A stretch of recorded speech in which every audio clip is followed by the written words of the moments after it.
seat if you would.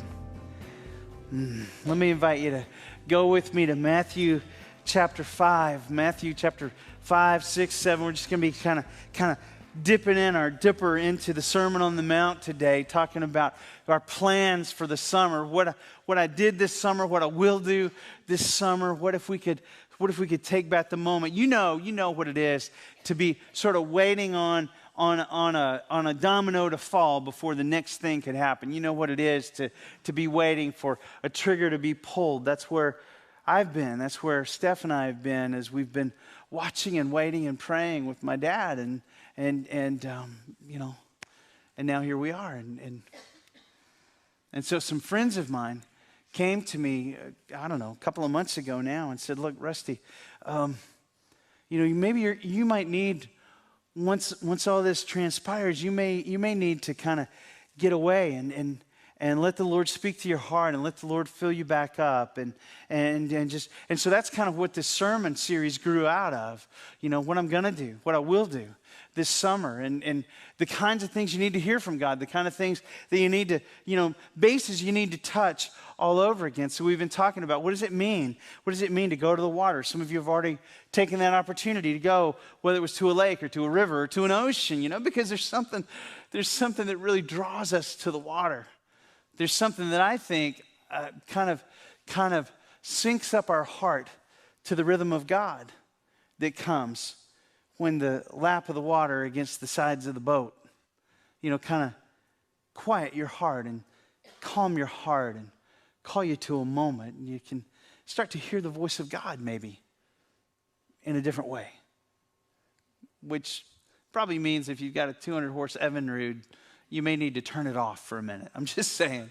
But you go to the water with this idea, Lord, I need to hear from you. Would you speak?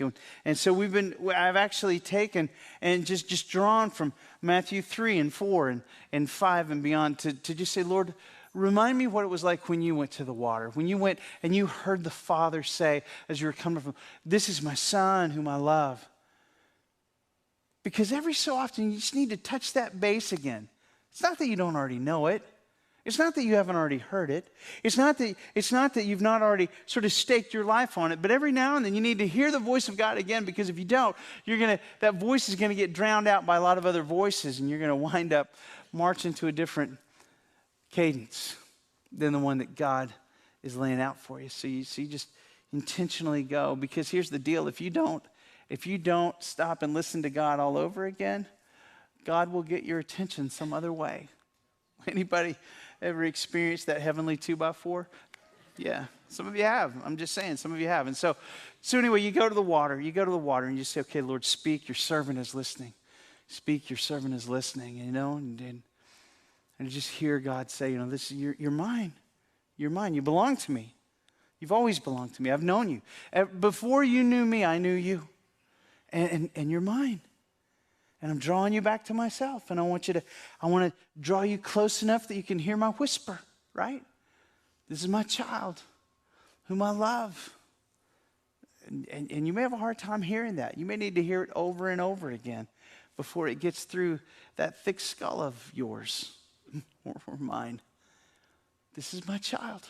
You are my child whom I love, with whom I am well pleased. And you may say, oh, Rusty, I don't know. I've got some crust built up around that. I've got some scabs built up around that one. You ever had a wound that didn't get dressed properly at the time, and you had to just sort of put a warm compress, a warm wet compress on it just to soften it up before you could dress the wound? Some of us are that way, and we need to go to the water and hear from the Lord, and we need to let it soak long enough for the crusty parts to get loose so that we can hear from God. And so you go to the water. You've been here. You've heard this series. You go to the water to hear from God. You go to the wilderness to prove some things, not to God. You don't have to prove anything to God. If you were going to prove anything to God, you would prove to him that you're just about as hopeless as you thought you were. Praise God.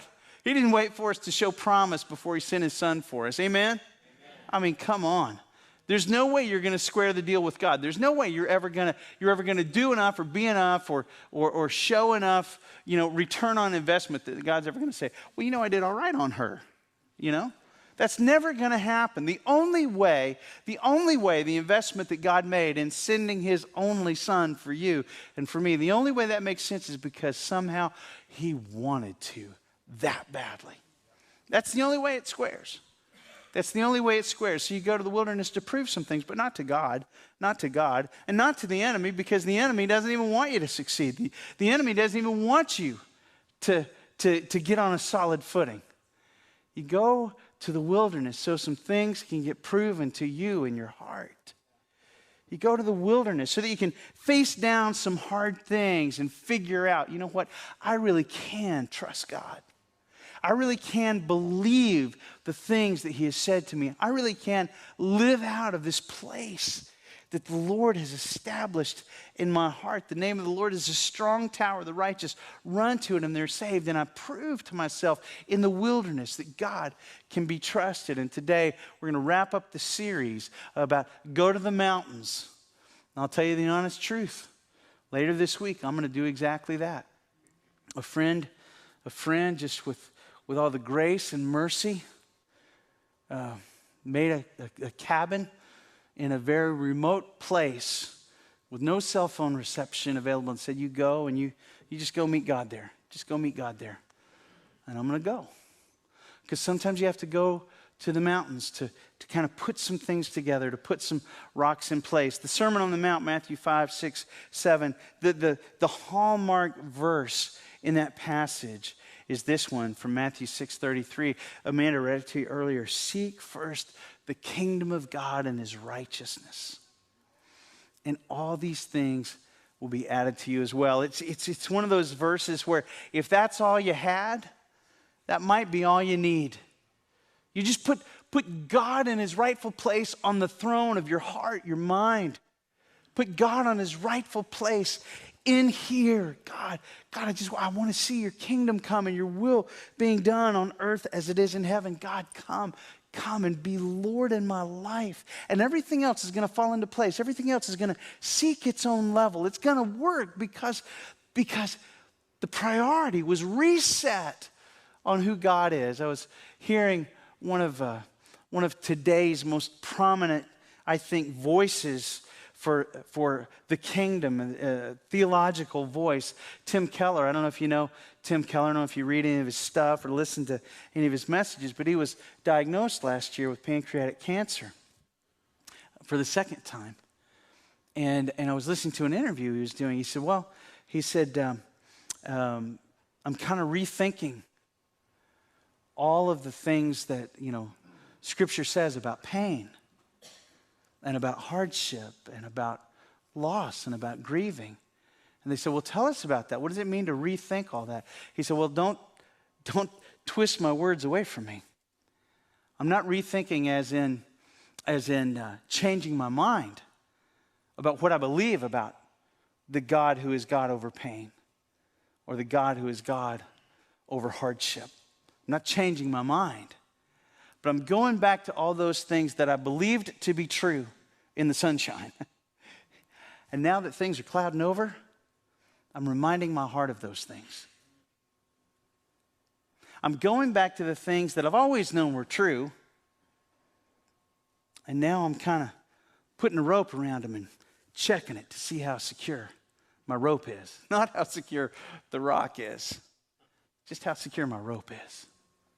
I'm rethinking all those things, and I'm touching those bases again. That's what you go to the mountains for, to put some things together. Did you ever hear the one about the big rocks that have to go in the jar first? Check this out. Okay, it's time for a quiz. Reaching under the table, a professor pulled out a wide-mouthed jar and set it on the table next to a plate covered with fist-sized rocks.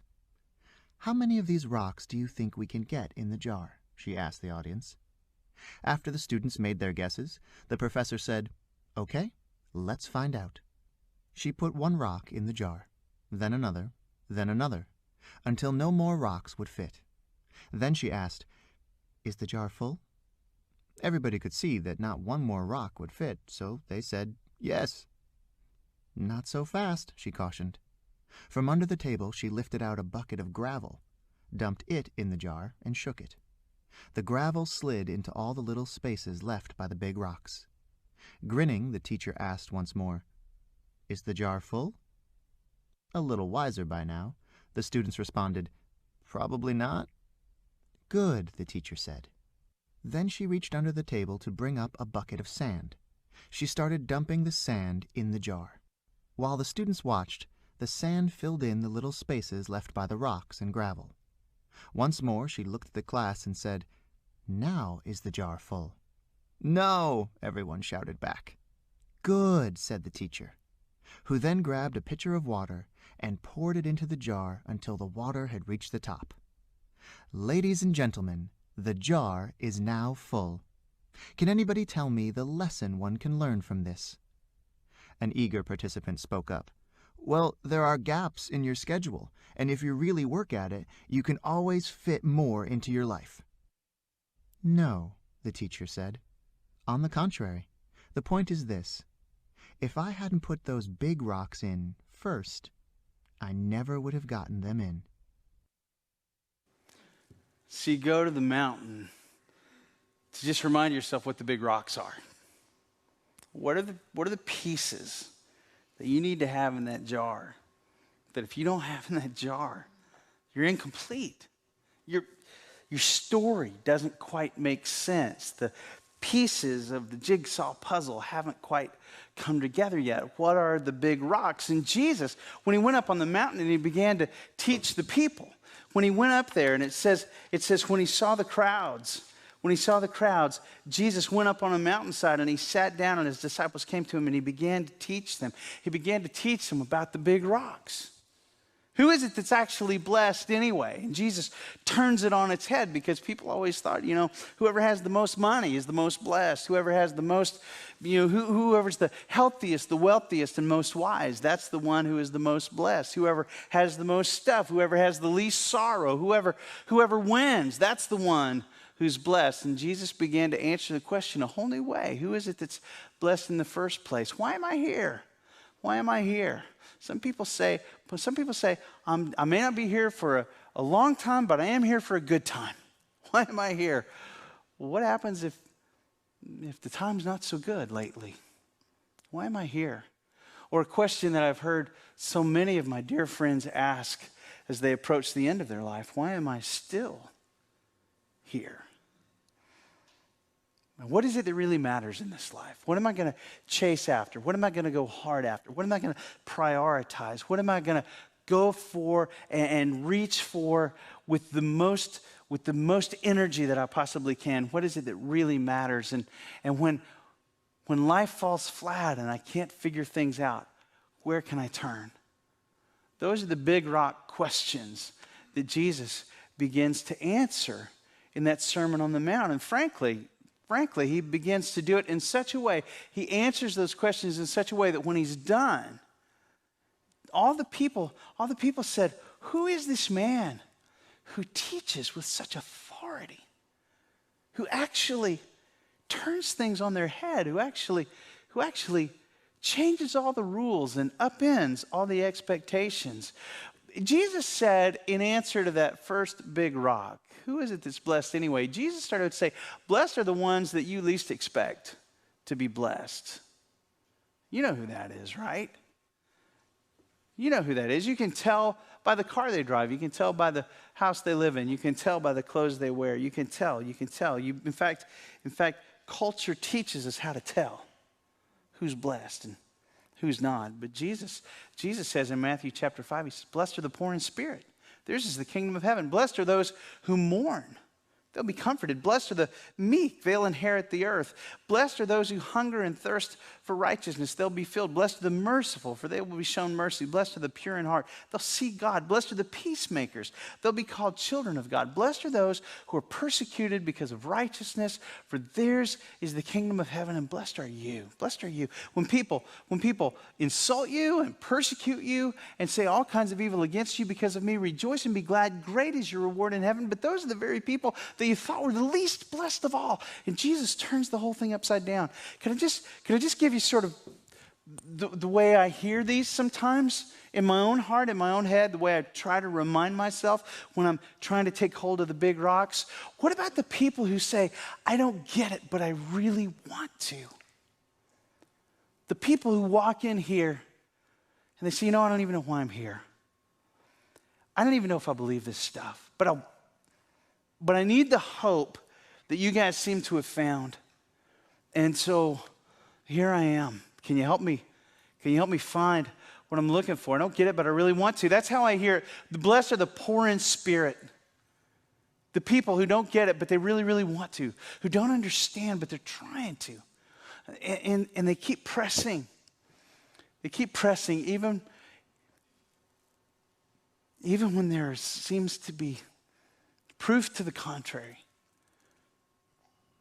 What about the people who mourn? The people who would say, I've lost so much. Maybe you know this already, but maybe you don't. There's more than one way to grieve. You hear that. Blessed are those who mourn, for they shall be comforted. You hear that and you think about people who have lost someone they love, right? But I've known people who have spent a long time mourning the death of a marriage. I've known people who have mourned the death of a future that they thought would be theirs. I've known people who've mourned a dream that because of what's happened in my life, I'm just sure can no longer come true. There are a lot of ways to mourn. Blessed are those who come to the place where they would just maybe find their way to an altar and say, God, I've lost so much, but would you meet me here anyway? Blessed are those who mourn, they shall be comforted. Blessed are the meek, for they will inherit the earth. The people who've had the life squeezed right out of them. You may think this is silly, but here's the way I think about it sometimes. There are people who are just kind of full of it, and life kind of squeezes it out of them. There are people who are kind of full of themselves, and life kind of squeezes it right out of them.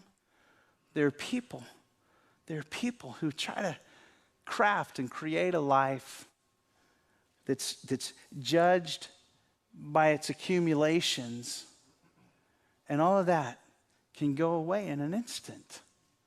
And the people who have had the life squeezed right out of them, who say, I give up.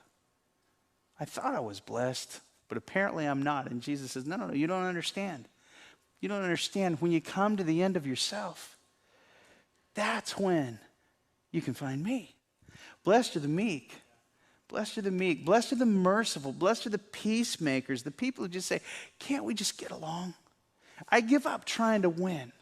I give up trying to be the victor. I give up trying to exert my will over everyone else's. And I just say, could we just find peace? Could we find common ground? Could we come together under Jesus? Could we come together in Jesus? Blessed are those peacemakers and those pure in heart, merciful people, even when you're lied about, even when you're insulted and persecuted. Blessed are the people who keep holding on to me instead of trying to grab hold of what the world can give. And Jesus says, that's who's blessed. That's who's blessed. And why am I here? Why am I here? Why am I still here? Jesus says this in Matthew chapter 5, beginning at verse 13. He says, look, you're the salt of the earth. But if the salt loses its saltiness, how can it be made salty again? It's no longer good for anything except to be thrown out and trampled underfoot. And you've probably heard messages about this before, how salt was so much more of an important piece. Now it's just a seasoning, but back in Jesus' day, it was life, man. That's the only way you could preserve something and keep it from going bad, keep it from rotting. It's the only way you could feed your family is to have enough salt to cure it out and to protect it and to preserve it. And if you're salt, because there was no such thing as pure salt. You mine it and it's mixed with all kinds of junk. And if your salt is just mixed with all other impurities. If the salt loses its saltiness, it's no good for anything, So there comes a question then, why am I here? Well, I think maybe at least part of the reason why you're here, why you're still here, is maybe because there's somebody that you need to be standing in the gap for, to protect or to preserve or to safety net their life. If you don't have somebody like that in your life, you may wonder why you're here. But if you do, maybe you can wrap your mind around it. Jesus says, you're the light of the world. You're the light of the world. A city built on a hill can't be hidden. Neither do people light a lamp and put it under a bowl. Instead, they put it on its stand, and it gives light to everyone in the house. Who are you giving a light to? Who are you pointing the way for? Because if you don't have anybody like that, you may very well wonder, what's the point in your life? I knew a lady once, and she was terminal. And Steph and I had the privilege to visit in their home, and we were sitting there, and she was explaining to us, very weak, just through a very reedy voice. She explained to us, she said, I just feel like, maybe you've heard me tell this before, she said, I just feel like the reason I'm still here is because I want to show my kids and my grandkids what it looks like for a woman of faith to face death.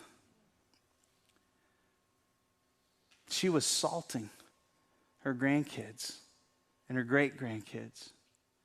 She was lighting the way. She was putting an arm on the shoulder of people who were coming behind her and saying, this is the way we go. Watch, follow me. This is the way we go. If you don't have something like that, may I make you a suggestion? Offer yourself to the Lord. Lord, who would you like me to pour my life out on? Who would you like me to pour my life out for? Who would you like to use me in whatever way you may choose to use me to point the way? Jesus says, you're the salt of the earth. Stay salty. I know that means something different in this generation than it did before, but I'm just telling you, don't lose the reason why you exist. Don't just fritter away your life like it doesn't matter. It does matter. There's somebody in your life coming behind you who needs what only you can give. They need you to light the way. So don't put it under a bowl. Don't throw it away. Don't waste it. Your life matters. Your life matters. And you know what it is that matters in your life? Jesus goes on in Matthew's gospel, and he begins to say, look, don't think that I've come to abolish the law or the prophets. I've not come to abolish, but to fulfill. But it's not law keeping that is the thing that really matters so much. He said, you've heard that it was said to people long ago, you shall not murder, and anyone who murders will be subject to judgment. But I tell you that anyone who's angry with a brother or sister, and he begins to reframe what relationships look like. And he says, you've heard that it was said, you shall not commit adultery. But I tell you that anyone who looks lustfully at a woman has already committed adultery with her in his heart. And he begins to reframe what it looks like to have faithfulness and integrity within your marriage. And he says, it's been said, anyone who divorces his wife must give her a certificate of divorce. But I tell you that anyone who divorces, and he begins to reframe what it looks like to give yourself in marriage and to keep your promises. And he says, again, you've heard that it was said of people long ago, don't break your oath, but fulfill it to the Lord and the vows that you've made. And I tell you, don't swear an oath either by heaven or before it is God's throne, or by earth, for it is his footstool, or by Jerusalem, for it is the city of the great king. And don't swear even by your head. You can't make one hair white or black. All you need to say is simply yes or no. And he reframes what integrity looks like. These are the things that matter. We thought it was paybacks that mattered. We thought it was who wins that matters. We thought it was revenge that matters. He begins to tell, this is how you pray. Our Father in heaven, hallowed be your name, your King. This is how you pray. And he begins to say, here's what matters. Here's what matters. And I love the way it comes down to the end because it's so counterintuitive. He says, look, you've heard that it was said, love your neighbor and hate your enemy. But I tell you, love your enemies and pray for those who persecute you. And he begins to reframe not only what matters, but who matters. Because it's kind of easy for me to give up on people I don't like. But God says, no. You need to see people through my eyes, not your eyes. And he just reframes the value system. But what happens? What happens when life gets so upended and it's so out of your control and you find yourself throwing up your hands saying, where can I turn? Jesus answers that big rock question too. Matthew chapter 7, verse 7, ask, it'll be given to you. Seek, you'll find. Knock, the door will be opened. For whoever asks receives, and the one who seeks finds. And to the one who knocks, the door will be opened.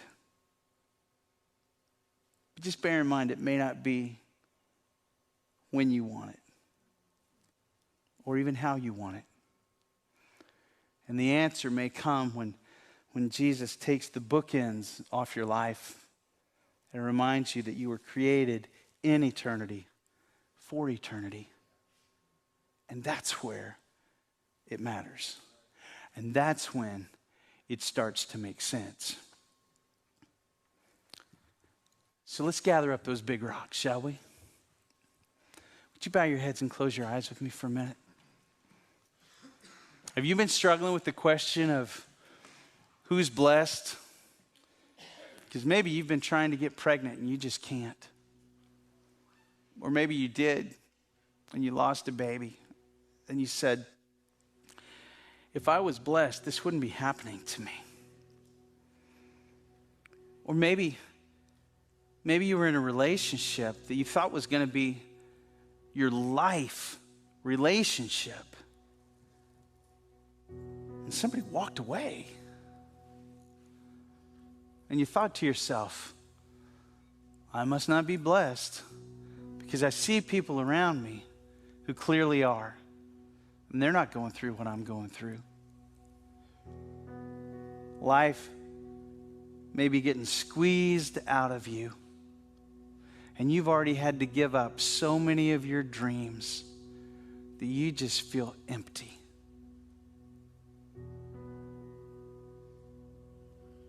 What if God were to whisper in your ear, you're my child, whom I love. And I've got more to give you than you know how to receive, but you've been framing it in a way that can only be answered according to your plan.